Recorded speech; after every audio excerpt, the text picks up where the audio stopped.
Prav lepo pozdravljeni vsi, ki spremljate karierne zgodbe v okviru kariernega centra Univerze na Primorskem. Čas je za novo zgodbo o uspehu in vesela sem, da lahko pozdravim Matjaža Markiča, vrhunskega slovenskega plavalca. Lepo pozdravljen. Lepo pozdravljeni. Matjaž, vas zelo dobro poznamo po številnih uspehih. Zdaj, če samo omenim, da ste nas leta 2008 predstavljali in zastopali na olimpijskih igrah v Pekingu in leto zatem, zdaj mi popravite, če ni res, ste tudi osvojili naslov evropskega prvaka v disciplini prstnega plavanja. Tako je. Ja, seveda v bistvu leta 2008 sem se udeležil prvih olimpijskih iger v svoji plavalni karieri in je bil to zame en poseben dogodek in tudi poseben uspeh. Tako kot ste rekli, v bistvu naslednje leto sem postal tudi evropski prvak in to je bila tudi ena od mojih otroških željak. V bistvu že pred 9 letih sem si to zaželel pred celotnim plavalnim klubom. In tako da v bistvu ta uspeh, ta naslov evropskega prvaka mi pomeni še toliko več, ker je bila tudi to otroški cilj. Ja, do tam še pridemo. Sicer pa kljub temu, da ste zdaj v zadnjih letih se posvetili ne več toliko tekmovanjem, ampak poučevanju v svoji plavalni šoli Go Swim, pa ste pravzaprav še vedno lahko rečemo, da vam ni para na domačih tleh, ker ste nedavno tudi osvojili naslov državnega prvaka znova.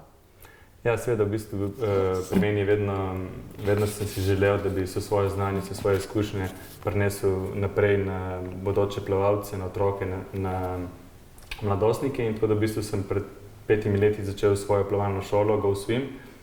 In moram povedati, da smo v vseh teh letih naučili plavati že več kot 1000 otrok in je vsak dan so nove zmage, vsak dan je veliko veselja. In ob temu tudi očitno je toliko kondicije potrebne, da potem na državnem prvenstvu še vedno pri 36 letih lahko še vedno zmagam. In to mi je bilo v veliko veselje, da mi je uspelo letos avgusta. Vse čestitke. Sicer pa po vseh teh uspehih vas tudi javnost pozna. No, danes pa nas zanima pot, ki je pripeljala do takšnih rezultatov. In me zanima, oziroma predlagam, da kar začneva na začetku. Kakšen je bil Matjaž Markič kot otrok? Ja, v bistvu kot otrok smo živeli v Izoli, kjer smo bili skozi na ulici in skozi ulico smo spoznali vse športe. Moram povedati, da sem začel pri 7 letih plavati, ampak sem vedno bil nekako športnik, sem imel rad športe z žogo in sem bil v bistvu vseh športih žogo sem bil spreten. Tako da v bistvu mi je ta ulica pripeljala do tega, da sem bil že od majhnih otrok zelo tekmovalen. In potem, ko sem se pri 7 letih vpisal v plavalni klub Koper, ker sem začel s svojimi prvimi plavalnimi zavesljaji, sem v bistvu že takoj videl, da imam rad tekmovanja, da sem tak tekmovalen in tako da v bistvu že nekje od 9. leta naprej sem v bistvu dobival medalje na raznih tekmovanjih. Ta tekmovalnost, a to predstavlja osebi en tak velik stres ali pa če imate športniki to prirojeno, da vam to ustreza, da niste pod prevelikim pritiskom ravno zaradi te tekmovalnosti? Ja, v bistvu jaz sem vedno rad grem na tekmo, vedno sem rad nekako pod enim pritiskom, v bistvu pač tudi in rezultata in javnosti in zame vedno je bila tekma izzivna in tako da to nisem imel kot nek stres, da moram se zdaj izkazati, ampak se vedno v bistvu me je zanimala da probam svoj nastop narediti čim bolj perfektno in seveda potem, ko sem naredil nastop perfektno, se pa tudi rezultat ni izostal. Odlično. Sicer pa rekli ste, da ste oboževali igre žogo in ste bili dobri v njih. Kako potem je prišlo do tega, da ste sploh šli na ta tečaj oziroma na ure plavanja? A je to zaradi tega, ker je bilo morje zraven, pa ste mogli znati? Ja, v Izoli smo bili ob morju, ampak plavanje sem v bistvu, tako kot so mi starši povedali, je zdravnik povedal, da ta fant raste hitro in da je bilo dobro, da gre v plavalni tečaj, v plavalni klub, ker bi s plavanjem res lahko sledil tej rasti. In moram povedati, da v v bistvu res mi je plavanje pomagalo, da sem se v bistvu razvil v telesno primernega fanta. No. Ja, odličen nasvet zdravnika. Sicer pa povedali ste, da ste se veliko igrali, ne? Veliko ste bili na ulici, ste imeli veliko prijateljev tudi kot otrok, verjetno. Ja, seveda, v bistvu na ulici je bilo tako, celo sveta, mi smo živeli v Izoli v Livadah in so v bistvu cele Livade, smo se družili, smo se poznali in smo, to so taki lepi spomini, ker še zdaj, ko pridem v Izolo, kamorkoli grem, me toliko in toliko pač ljudi, prijateljev pozna in se razveselim. Je res, da potem sem se preselil v Koper, sem tudi v Kopru imel veliko prijateljev, ampak to zgodnje otroštvo pač se nikoli ne pozabi. Ne. Seveda. Sicer pa, kam ste hodili v osnovno šolo? Osnovno šolo, prvo Vojke Šmuc v Izolo in potem v osnovno šolo Livade. Ja? Potem sem pa šel v gimnazijo v Koper, ne. Sem se tudi preselili v Koper. In seveda potem na fakulteto za šport. No, ampak če se vrnemo nazaj v osnovno šolo, a ste se radi učili? Kakšen učenec ste bili? V bistvu ja, jaz sem imel predmetov, sem imel najrajši pač seveda šport, kot vsi športniki. Kot si fantje tudi. Vsi fantje. In poleg tega pa matematiko, ne. Jaz sem zelo rad imel številke, tudi vedno sem številke spremljale pri športu. In vedno, ko sem si postavljal cilje, sem si vedno postavljal pač rezultat točno v stotinke, ne, in potem sem se tudi s tem igral, vizualiziral, pripravljal na to in moram povedati, da doskrat mi je pol uspelo doseči točno tak rezultat, ko sem si ga zastavil na začetku sezone. Zanimivo. Sicer vam je bila tako kot osnovnošolcu na prvem mestu šola prioriteta ali torej treningi plavanja? Ja, v bistvu večje veselje sem najdel v športu, ker sem se lahko v bistvu pomikal svoje meje in sem lahko sem že star, ne vem, 12-14 let sem že lahko podiral državne rekorde, ne, sem bil najhitrejši v državi vseh časov v pač moji starostni kategoriji in to me je tudi motiviralo za naprej. In seveda pač to sledenje temu cilju, da bi postal najboljši v Evropi v eni stvari in seveda to me je pol plavanje povleklo naprej. Kar se tiče učenja in šole, sem pa tudi v bistvu zelo bil organiziran. Sem točno vedel, kdaj je čas za trening, kdaj je čas za učenje, kdaj je čas za šolo in za prehrano, za spanje, tako da se v bistvu že zelo zgodaj je plavalec primoran, da se organizira čas, ki mu je na voljo čez dan. Zdaj tole vprašanje, ne vem, če ste to sploh doživeli, ampak a ste dobili kakšno enko v osnovni šoli? V osnovni šoli se ne spomnim za enke. Aha, ampak not sicer, ko je bila prva enka, to je zdaj tudi en tak poraz, ne? Ampak kakšna je to primerjava, recimo, kakšni so bili občutki pri vas, glede na to, da ste športniki in verjetno ne marate porazov? Ja, v bistvu to se je lahko zgodilo takrat, ko recimo je bilo, smo šli na priprave za dolgo časa ali pa je bilo toliko tekmovanj in treningov, da v bistvu nisem sledil pač v tem šolskem programu.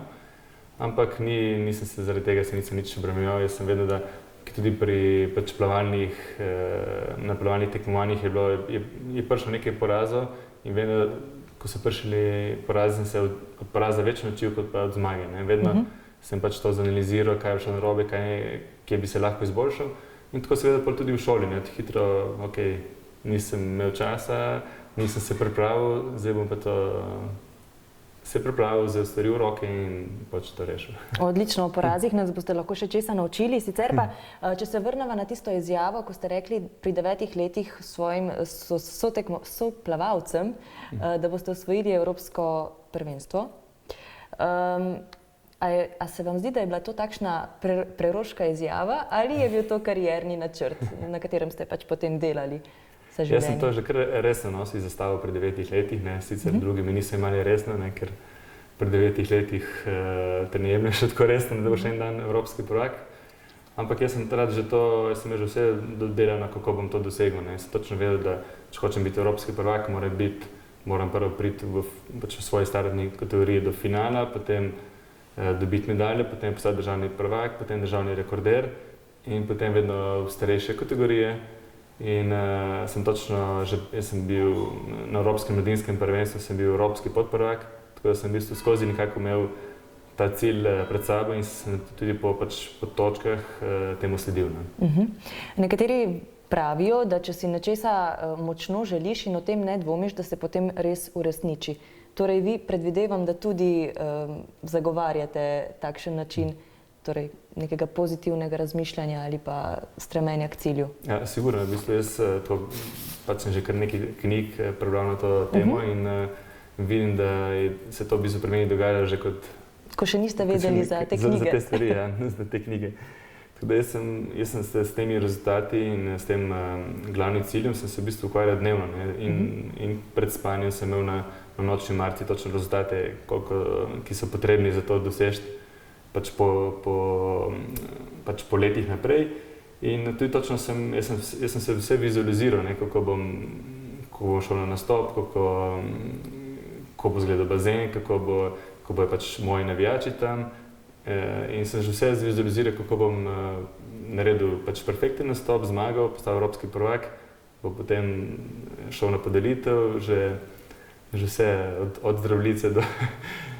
Vse sem v bistvu že zvizualiziral in to sem se dnevno, ne, ni bilo to tako, bi rekel, da se enkrat, dvakrat pomislil, ampak sem skozi tem razmišljal. Ne. Ampak ste verjeli v to tudi zraven, kljub temu, da niste imeli še česa pokazati?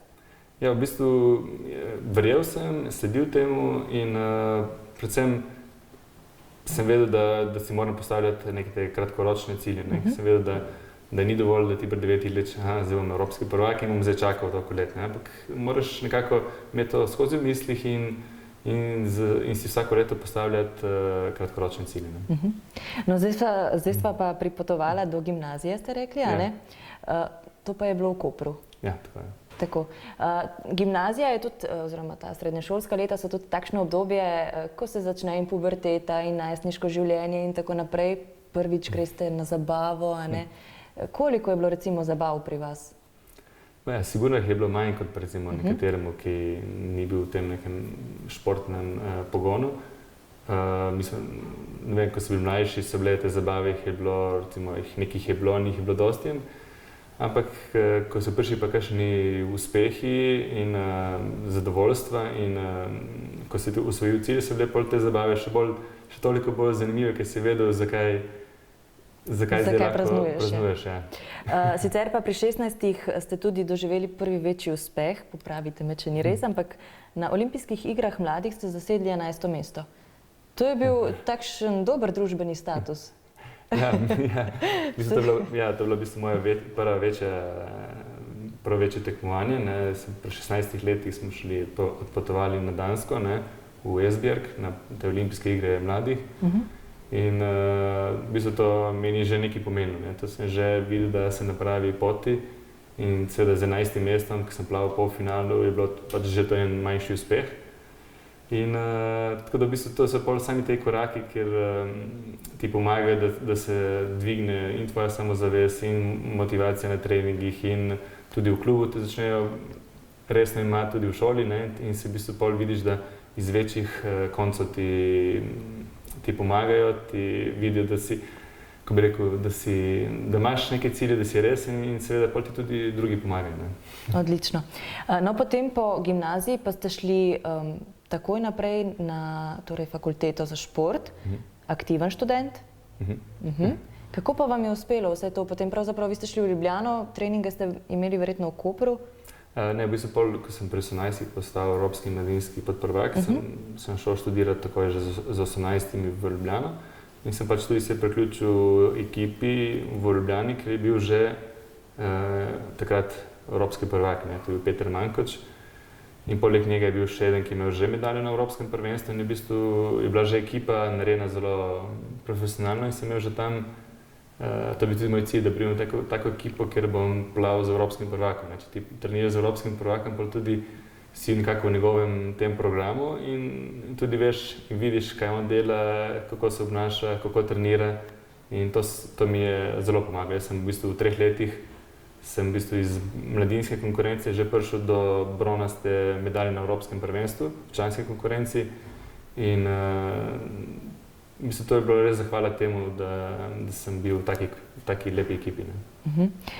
Sicer znanje in izkušnje ste pridobivali tudi na različnih plavalnih kampih po vsem svetu, torej fakulteta in to hkrati, ali je to kasneje prišlo?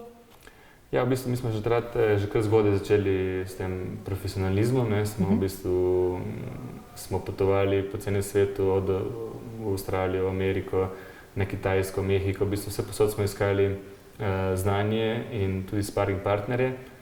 In moram povedati, da naš trener, ta Dimitrij Mancevič, se je zelo potrudil za to, da smo v bistvu šli po celem svetu, pridobili znanje povsod in seveda to pripomore k rezultatu. Če si ti omejen z nekim okoljem, hitro si pol tudi omejen pri rezultatu.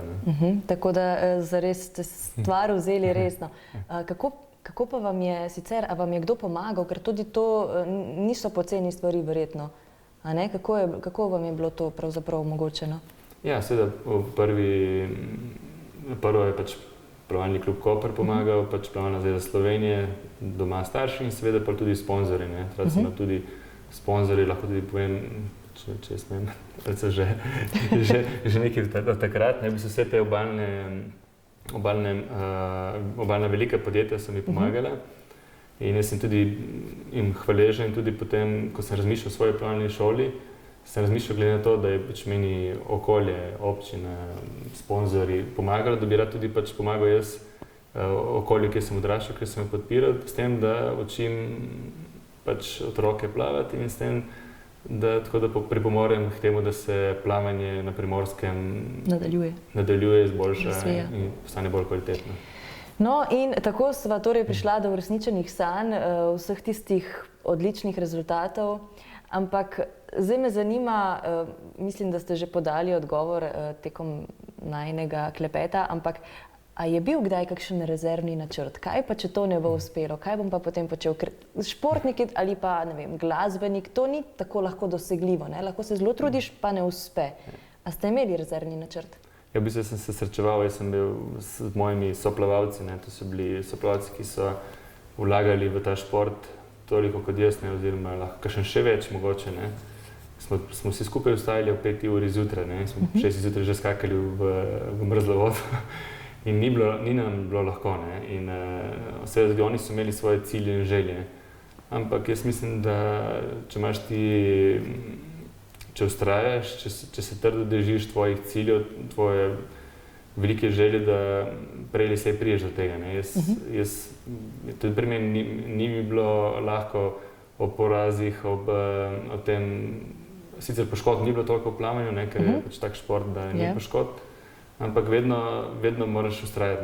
Jaz sem tudi po 7-8 ur na dan treniral, bilo 4 ure plavanja, 3 ure suhega treninga, to je iz dneva v dan. Ti prideš na trening utrujen in greš domov utrujen in si skozi utrujen. Pa je potem lahko plavanje sploh ostalo strast? Ja, v bistvu jaz sem potem seveda treninge zmanjšaš in količinsko zdaj recimo je na 10%, ampak jaz še vedno uživam, ko grem plavati, še vedno uživam, ko grem tudi mi, ko smo imeli tiste 3 tedne v bistvu počitnic med letom, jaz sem šel vedno v vodo, bolj v more kot v bazen, ampak sem vedno rad bil v vodi. Jaz vodo in plavanje ne jemljem samo kot šport, ampak tudi kot neko sprostitev, kot neko veselje. Odlično. No, sicer pa vedno me je zanimalo, kaj se pri športnikih, sploh pri vaši disciplini, pravzaprav, ko imate zelo malo časa, da pokažete vse, kar znate. Kaj se v tistem trenutku pred startnim znakom dogaja v vaših mislih, v vašem telesu? Ja, jaz moram povedati, da smo mi, potem ko sem prišel v to profesionalno ekipo, smo tudi enkrat tedensko delali športno psihologinjo. In ona nas je naučila od tehnik sproščanja, od tehnik za dihanje, za pripravo na nastop. In veliko smo delali tudi na vizualizaciji. Tako sem prej povedal, jaz sem že točno vse, tokrat sem že podoživel moj idealni nastop, da ko sem prišel enkrat na štartni blok, nisem imel treme, sploh nisem razmišljal, kaj moram narediti, ker sem že tokrat podoživel, je bilo vse avtomatsko.